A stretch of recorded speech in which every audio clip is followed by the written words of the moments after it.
Hi again, I'm Richard Bey, and this is Richard Bey Talk.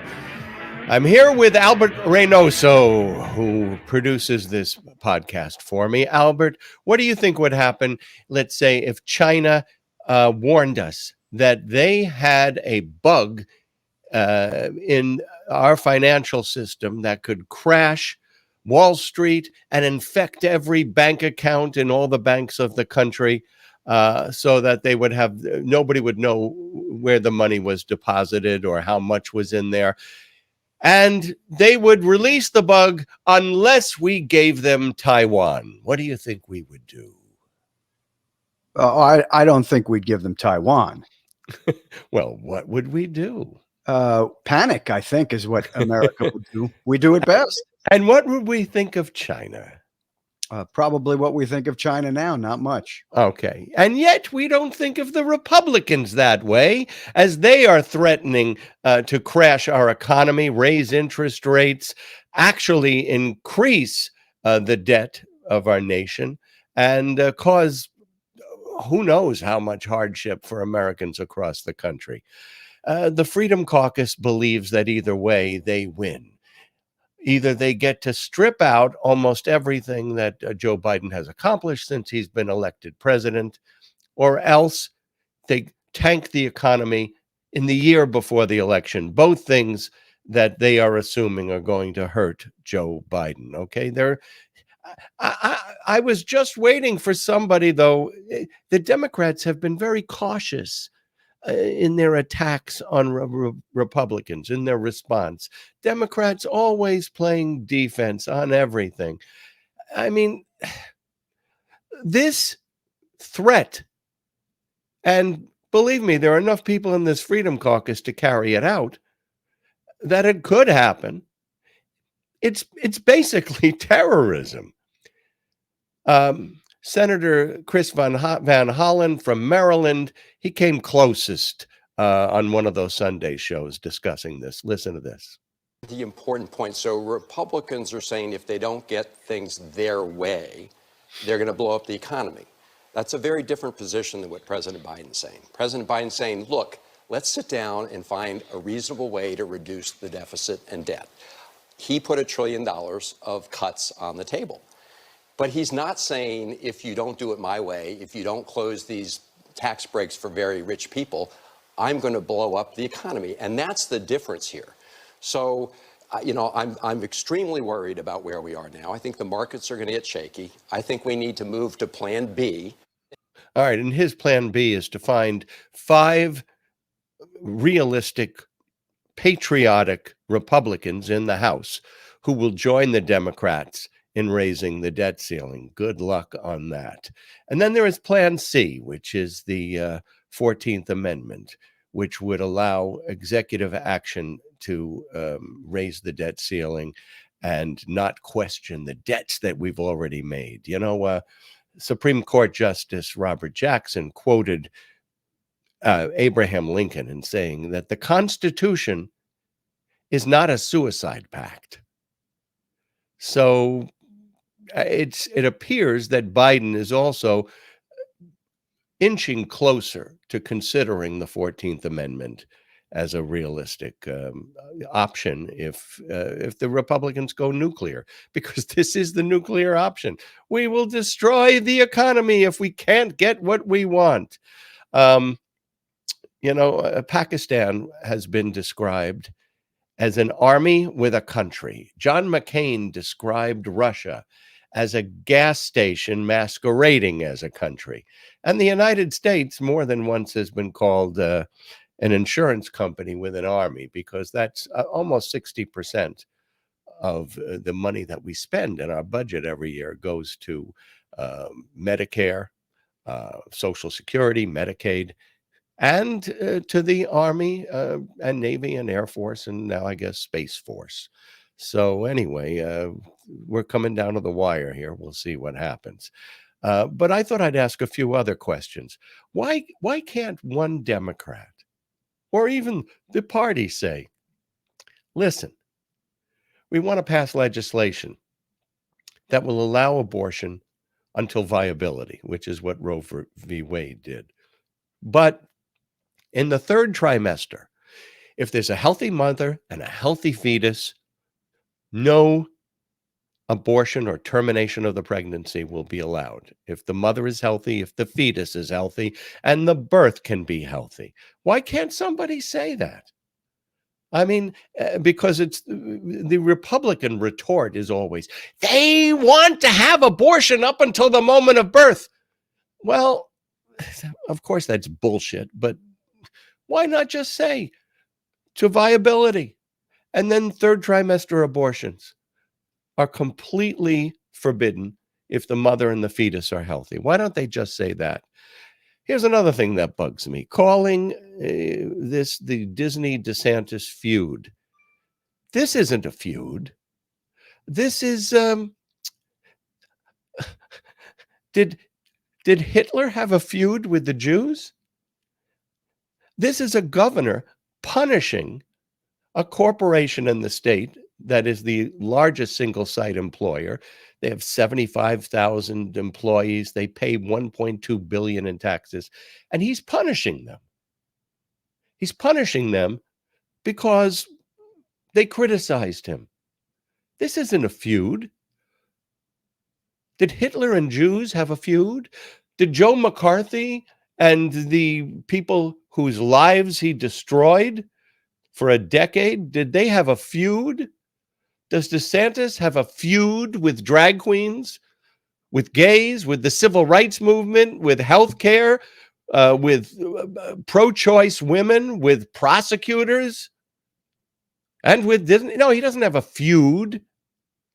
He wants to punish them all.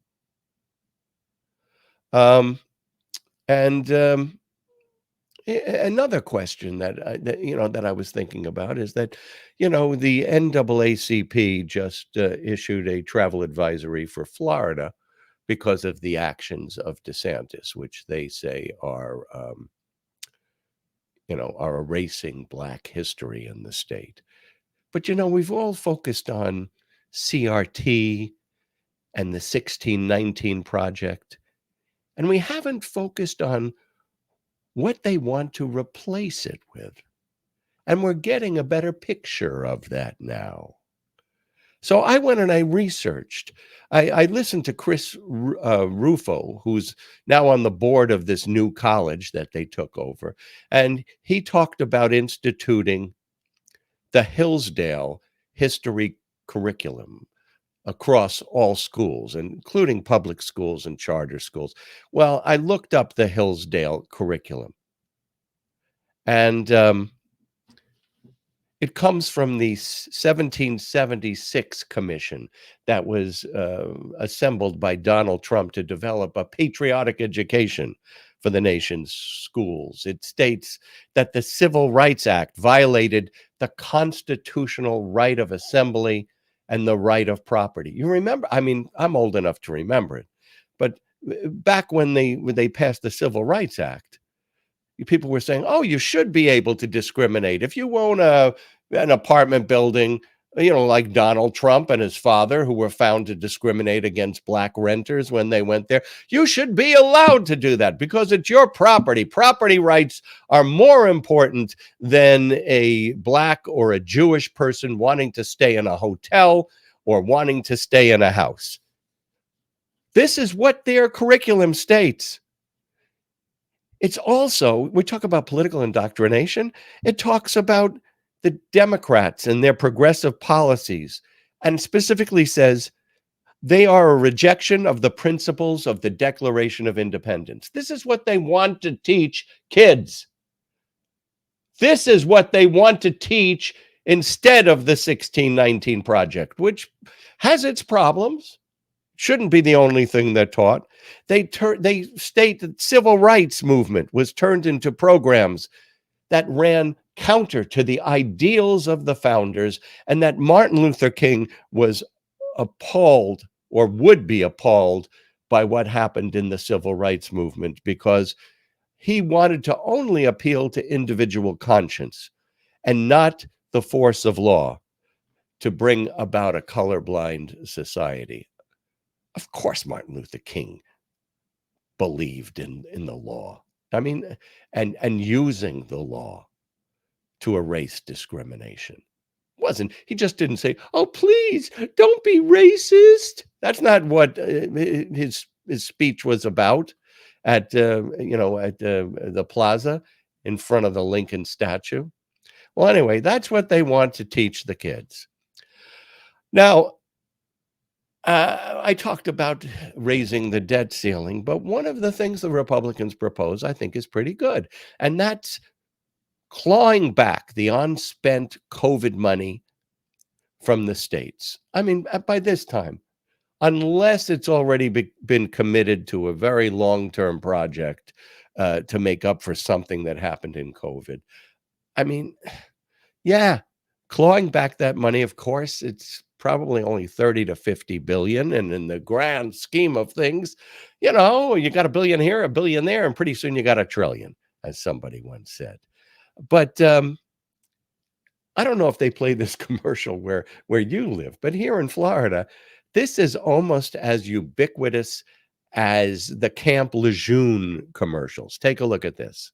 In all business owners, if you had W-2 employees during the COVID-19 pandemic, you may be entitled to up to $26,000 per employee with the Employee Retention Tax Credit. The deadline to file your claims is approaching. Call now to see if your business qualifies. This approved payroll tax refund program from the U.S. Treasury Department is set up to reward business owners who kept employees on payroll during the pandemic. There is no limit on the amount of funding. Plus, you can get access to your cash in a matter of weeks. You may be entitled to up to $26,000 per employee. This quick and easy call can get your business the money it deserves. Don't miss the deadline to file your claims.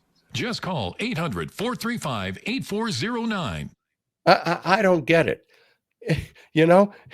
If your business is still working and you're still employing people and you made it through the pandemic, and besides, why are they playing this in Florida?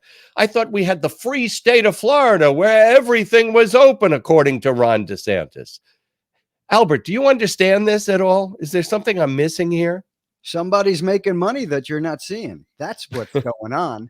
Well, I know, but why don't they get rid of the? I mean, that seems insulting to me. It's sort of like the ambulance chasers who run ads. That's exactly what it is. Yeah, COVID is not affecting businesses at this time. And if you had a business and you made it through, it says you could be rewarded. No, we don't want to reward people. The original plan was to help people keep employees on the payroll so that we wouldn't have a lot of people suffering without jobs, and pay the not have small businesses go under. But this is freaking ridiculous. So that's a pretty good idea. But if they do it, do you know that Ron DeSantis got more than $6 billion because they gave COVID relief to the to individual counties, the 12 largest counties in Florida.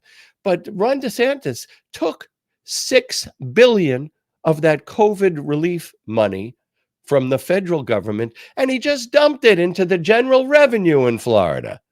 And he used it, or at least he used the interest on it, to fly those immigrants, those migrants, illegally from another state, from Texas to Martha's Vineyard. Yeah, we should, you know what? DeSantis shouldn't even got 1 cent of COVID relief from the federal government because he brags Florida was open and free. It didn't follow CDC guidelines. But yeah, go in there and grab that $6 billion back from DeSantis. That's a great idea.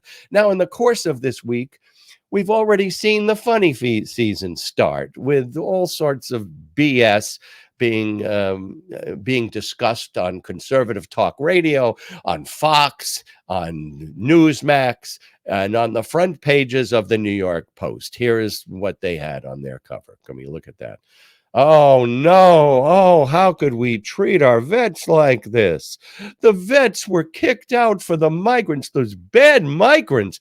Outrage as upstate hotels tell 20 homeless veterans to leave. Oh, this was a terrible scandal. And then it turned out that an activist had paid homeless men that she found. She, in some cases, $100 a piece. In some cases, she gave them liquor so they could tell people that they were veterans who were homeless and that the migrants were. The whole thing was a stunt. And then this video got 1 million views on Twitter, and then went on to Facebook. It went on to other social networking sites until the demonic mainstream press pointed out that it was doctored. Take a look at this. Joe Biden! Joe Biden! Joe Biden! Joe Biden! Joe Biden!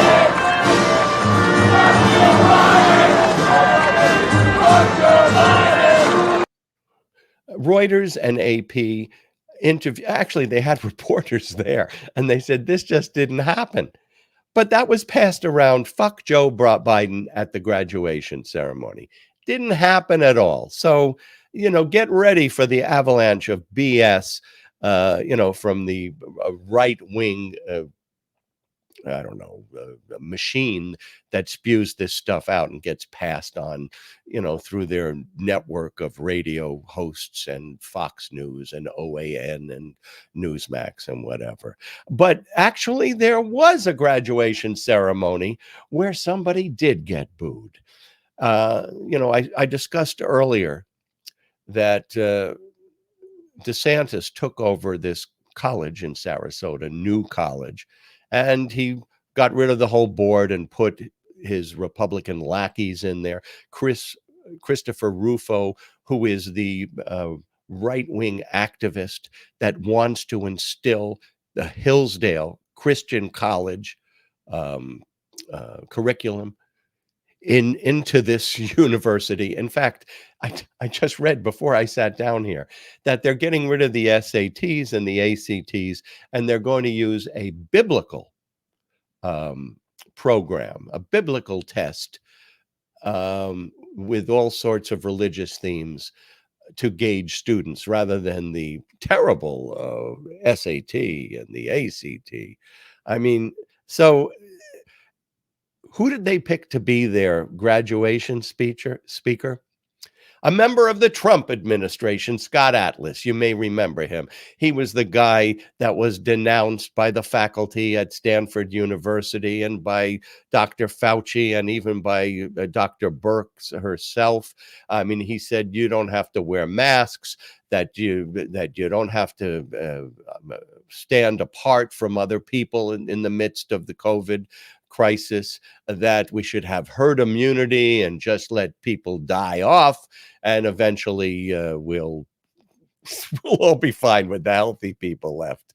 I mean, this guy, he was not an epidemiologist. He was not a guy who had any experience with infectious diseases. No, he is a radiologist, and basically that's a guy who reads x-rays.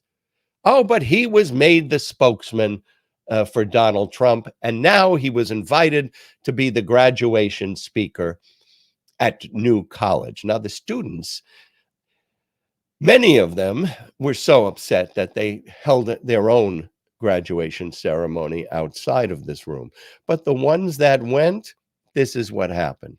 I was asked to help our country during the biggest healthcare crisis in a century.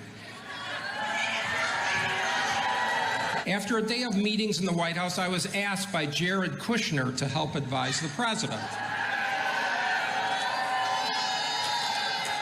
Of accepting what so many experts say, simply based on their time alone, is over. Learn the facts, use critical thinking, and only then do you form the opinion. That's the order. It doesn't work in the reverse. Second, we have a disastrous void in courage in our society.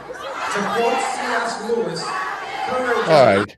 Most of the time, almost all of the time, I don't endorse people shouting down a speaker. In fact, I don't even endorse it when those students shouted down the judge. I think that was at Stanford. I went to see William Shockley speak when I went to Stanford. I went to Stanford too. And I was telling students not to shout him down, but to dispute him. what he was saying. Dispute him in the Q&A session. Anyway, it didn't happen. But in that case, this was a wholesale, radical political takeover of their university. And yeah,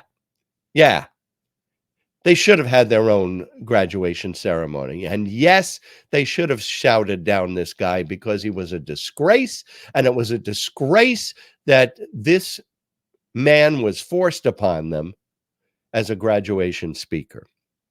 All right, so we talked a little bit about the history that they want to be taught, which distorts Martin Luther King, the Civil Rights Movement, the Civil Rights Act, uses actually the arguments of the racists of the 1960s who opposed civil rights legislation. But we didn't talk about the other part of the school takeover, which is trying to erase everything that has to do with gays or transgenders in the classroom. And now don't tell me, oh, it's K through 3, third grade, and that sounds so reasonable. Now it extends all the way to the 12th grade. And let me tell you, it's a conspiracy. Just listen to this woman who is the president of her chapter of Moms for Liberty. Take a listen. It sounds like you're saying there's some kind of high-level coordinated effort to make more children trans and gay. Yeah. Well, who's directing that? Teachers unions and our president and a lot of funding sources, and teachers unions are also heavily backing the curriculum that we're bringing into schools. Why would they want more kids to be gay and trans? Because it breaks down the family unit, which breaks down traditional conservative values. It breaks down a lot of things in this country. It changes the way that people think. It changes the way that people handle politics. It's a conspiracy. They want to turn your kids gay. Oh, you got trouble, my friends, with a capital T, and that rhymes with G, and it stands for gay. All right. So, there's all sorts of lunacy out there. So let's do something that isn't political now, as they used to say on Monty Python. Now for something completely different. I want to talk about celebrities. And, when I was growing up, my parents were always enamored of celebrities. They loved to follow them, and there were ones that they adored, and they acted as if they were their friends. I mean, my father used to work at Freedom Land, and one day Steve Lawrence and Edie Gourmet went by, and my father said, "Hey, Steve and Edie, hey," and Steve Lawrence said, "Hey, okay, I don't have time right now. I'll meet you later on at the bar." So my father called my mother and he said, "Hey, Bet, come on in. Steve and Edie just invited us to join them for drinks." So my mother came in from Far Rockaway all the way to the Bronx, and they sat down at the table and they were talking for a minute or two. And finally, Steve Lawrence says, "Listen, excuse me, but for the life of me, I can't remember where I know you from." And my father said, "You don't know me." I just waved and said hello.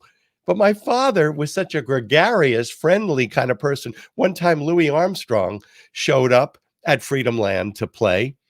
And my father walked up and said, "Oh, let me carry your bags." And my father carried Louis Armstrong's bags.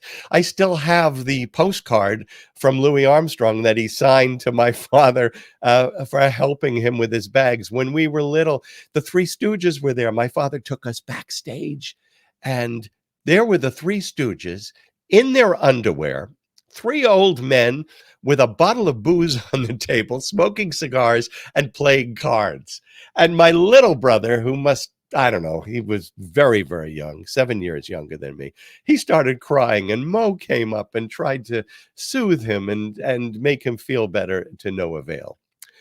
But that's what my parents were like. And then at one point, let me tell you this story. So we're in Miami and we're going by the Jackie Gleason Coliseum where he used to shoot the New Honeymooners. And my father sees Cassius Clay, which is what he called him. And he went, Cassius, and jumped out of the car and started chasing after him. And then he remembered that he had changed his name the year before. And he went, "Oh, Muhammad. And he turned around and we took this picture with Muhammad Ali in 1965. That guy in the blue shirt over there in the end, that's me. And look at that handsome devil in the middle, huh? Oh, that's and here's the other part of this story. So years later, in the late 90s, I'm in Asia de Cuba, which is a restaurant in New York, and they have communal eating, a big long table where everybody sits. And you share your meals, and I'm with some friends. And all of a sudden, the place was a big singles place. So it was noisy, and all of a sudden it became completely silent. And I looked around, what's going on? What's going on? And there, all the way at the end of the table, I see this big figure shuffling up, and it's Muhammad Ali. And I'm sitting there and I'm thinking, oh my God, he's coming right for me. And I said, stop it, you're being egotistical. Why would Muhammad Ali come to talk to you? And he walked right up to me, leaned over, took my hand and shook it and said, I remember you. You wore blue jeans and a red jacket, which is what I sometimes wore on the show. And I said, Mr. Ali, I'm overwhelmed. I said, I didn't even know what to say. I said, I'm a big admirer. And then he just shuffled off. And I turned to the people at could you believe what just happened? I mean, to this day, I don't really get it. But that's my Muhammad Ali story. And then, I usually show a lot of clips on this show of my interviews. But, we did 260 shows a year. There's so many tapes that I don't have. The one tape that I wish I did have, I sat down with Little Richard for an hour. And what a hoot that was.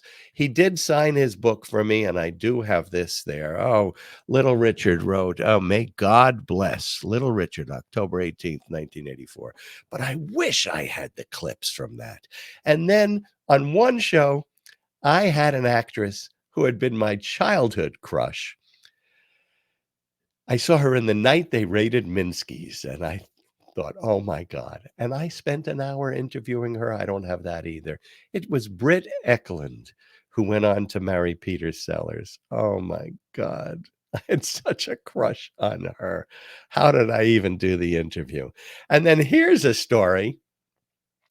One day I'm in the studio and I get a phone call and they go, Richard, people are calling up now and they to ask you to host Bob Hope's birthday party.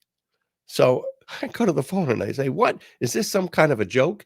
And they said, no. We'd like to have you host the, I think it was 96th or 97th birthday party for Bob Hope. And I said, come on, why me? Come on, this doesn't make any sense. And they said, well, Tony Randall was supposed to host the show, but his wife just died. So we called Donahue, and he is not available. And then we called Regis, and Regis is in Atlantic City doing his nightclub act. So somebody said, listen, we got to get somebody. It's coming up on Sunday. Why don't we just call Richard Bey? And they called me. And I hosted Bob Hope's 96th birthday or 97th birthday. I forget. Maybe it was 95th. But here he is with Douglas Fairbanks Jr., who was there. And that's me with Bob Hope. And let me tell you the rest of this story. The rest of this story is that right before he had to go on stage, I said, I gave him my intro. I'm going to say, here he is, an American legend, someone we all know who's been there all of our lives, or whatever, blah, blah, blah. And I wanted to give him the cue to walk in from the wings. And I said, well, when I say this, that's your cue to come out and the spotlight will hit you. And he said, well, then I'm going to turn in that direction and talk. And I said, oh, Mr. Hope, if you do that, you'll be talking to the back wall. And he goes, no, you always talk over the orchestra. Now, what happened is that they had an orchestra on the stage because the orchestra pit was set up for the Broadway show that was there. So in his mind, he'd been trained for years, speak over the orchestra pit. And I said, no, Mr. Hope, you've got to face that. No, over the orchestra. I said, look down there. You see that? Down there, that's the orchestra pit. This is just an orchestra that they set up on the stage. You've got to you've got to face the audience this way. And he went, of course. And he just seemed so old and frail. He seemed every one of his aged years. And so when I gave him the introduction, I saw him in the wings and he was kind of slumped like this. And I gave the intro and he stepped out, the spotlight hit him. And it was like he was 20 years old. He strode right out into the middle of the stage, turned the right way to the audience, fortunately, and he hit every joke right out of the park. And then he walked back to the wings, and I saw him. As soon as he got into the wings, it was like this. It was just amazing. So anyway, I put together this celebrity video reel of some people that you might have seen. Some you never saw. Susan Lucci, or I think this was an interview that I loved with John Houseman, who was the partner with Orson Welles in the Mercury Theater when Orson Welles first came on the scene in New York. Anyway, without further ado, let's take a look at these videos. You to be Erica. Could we do a little improv if I asked you questions? A little improv? Yeah. Sure. Could you be Erica?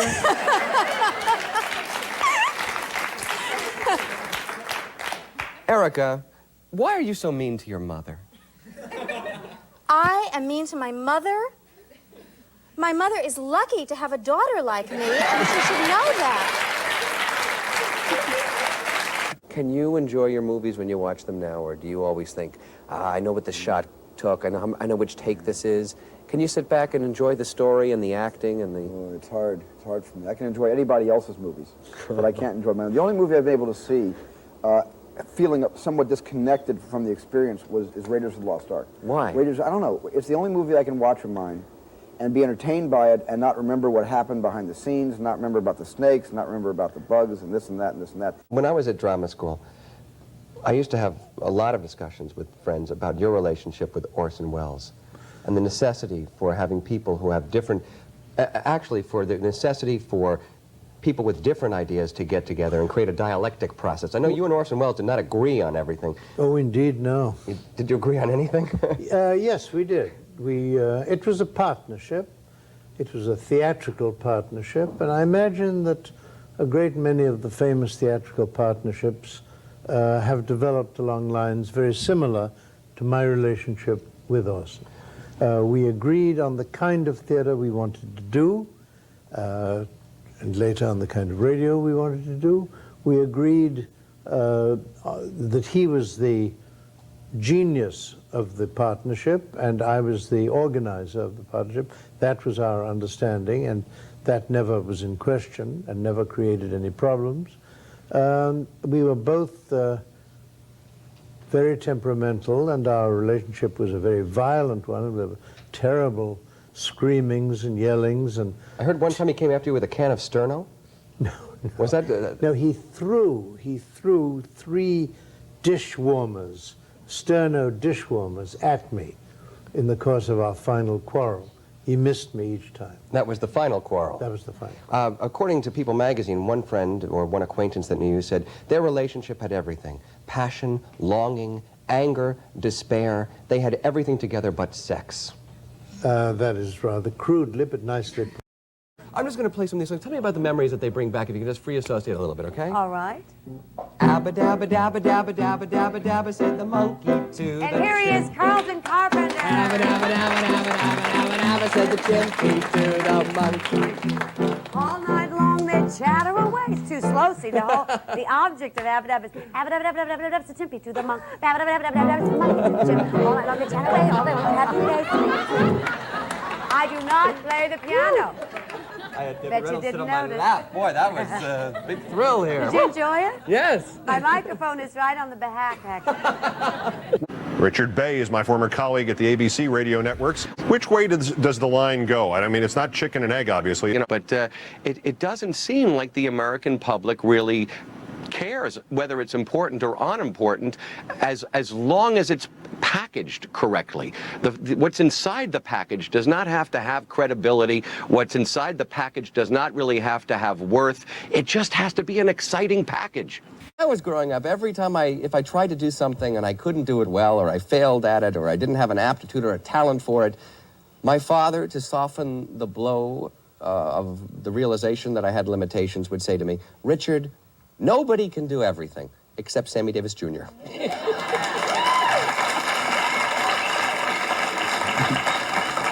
That's so nice. And you do all of it so well. Get out of here. Yeah, come on. You don't believe it yourself? You don't have that faith in your talent yourself? Oh, the talent, yes. Oh, boy. That interview. Some of them, people always ask me, well, were you ever nervous before an interview? That was one, because he was like part of the family. My grandmother named her parakeet Sammy Davis Jr. and Steven Spielberg and Jimmy Carter. Those were probably the only interviews where I felt some apprehension before I went in. Anyway, thank you so much for joining me. I probably will not be here next week or the next 2 weeks. I'm flying up to New York in a day or two.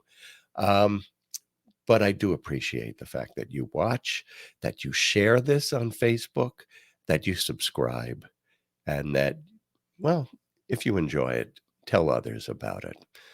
As always, all my best.